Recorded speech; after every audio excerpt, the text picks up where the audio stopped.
Hey, Robert Stritzinger here, coming to you from my home office on beautiful Lake Michigan. I want to tell you a quick little story, but first of all, I want to wish you a happy 4th of July. I realize not everyone on my list is an American, so if you're from another country, then I want to wish you happy Independence Day in the country you're in.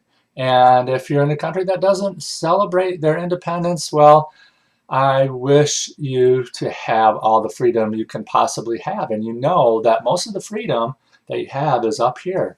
Most of the freedom starts in your mind. Most of the freedoms that you have, even the people that live in free countries, some of the freest countries in the world, you can be actually chained up in your mind. So I want to tell you a couple quick stories. I just thought of another one. So you've probably heard, you might have heard the story of the elephant before. And when an elephant in a circus is a baby elephant, they chain it up with a fairly heavy chain and a big stake going into the ground. And that baby elephant, because its nature is to be free, and that is built into the genes of the elephant or any kind of wild animal, it wants to be free.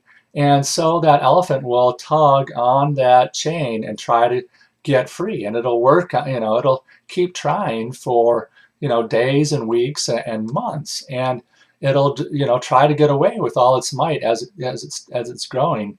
But eventually it'll decide that it can't get away, and it'll stop. It'll stop trying, and it won't try anymore. Whenever the chain starts to tighten up a little bit, it'll know it's at the end, and it won't try. So as the elephant grows up to be an adult elephant, they actually have a much, much smaller chain around its ankle, and the stake going into the ground doesn't even have to be very big at all. That elephant just automatically, once it feels the chain tightening up a little bit, will stop. And even though that full-grown elephant, which is 10 or 100 times stronger than the baby one, could easily break away and get free, they never do. They just believe that they are chained up. And that is a metaphor for your mind, because the only limits that you really have are the limits you put on yourself, the limits that you put on your mind, the limits that you put on yourself are the most, the limits that you go to. And you have to realize that we live in a time of more abundance, more prosperity, more opportunity than at any other time in the history of the world. And the opportunity that is on the internet is staggering.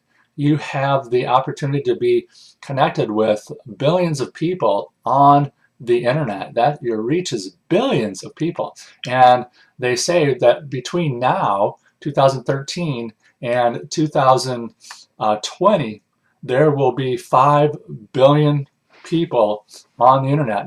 Right now there's only I think it's under 2 billion, but it'll go all the way up. It's going to increase by threefold just in the next 7 years. So that's huge. Okay, here's my other story. This story is about Harry Houdini, and you've probably heard of him. He was the greatest escape artist of all time, and he used to go around to, travel around and do his shows, and every town that he would go to the police station, and he would tell them to handcuff him and put him in jail, and he would escape. And he was going around, and they had, I believe it was in Germany, they had this new unpickable lock. They said no one could possibly ever escape from this lock, and it is the most advanced lock ever made. And he went to do it. He said, yeah, I'll escape, I'll do it. I mean, he was really great at his craft. I mean, he was, what he would do is he would go in his street clothes, and he had a little lock picking thing inside of his belt. He would take it out and start working on lock. Well, they had all the cameras, and everyone came, and they locked, they put him in there, they locked him in the cell, and they left. And he took out his tools and things, and he started working on the lock. And he worked on it for 15 minutes, and he couldn't get it. I mean, 15 minutes was like way longer than it ever took him before. And he's like, all right, he was getting a little worried, so he worked on it for half an hour. And Harry Houdini was a very intense person. If you look at pictures of him, you can see just in his eyes how intense he was. He was very, very intense, and he was working with all of his intensity on that lock. And after an hour of working on it, he was so because he was putting forth so much energy and intensity at working on it, he was just dripping with sweat. He was dripping with sweat. And he had used up so much of his energy that he just, started to, he couldn't stand up anymore. And he fell against the door, and it opened. What had happened was the lock hadn't been locked. With all the stuff going on, the guys that locked him in hadn't actually locked the door. I mean, it was closed and that, but it wasn't actually locked. And he fell against it, and it opened. And of course, he got a good lot of publicity from picking the unpickable lock. But here he was, because he didn't believe it in his mind. He didn't believe that it was locked, or he did believe that it was locked. He never tried to just open it, and he didn't realize that it was actually open the whole time, because he believed it was locked in his mind. So don't let your mind hold you back. Don't let your mind believe things about you. You have unlimited potential.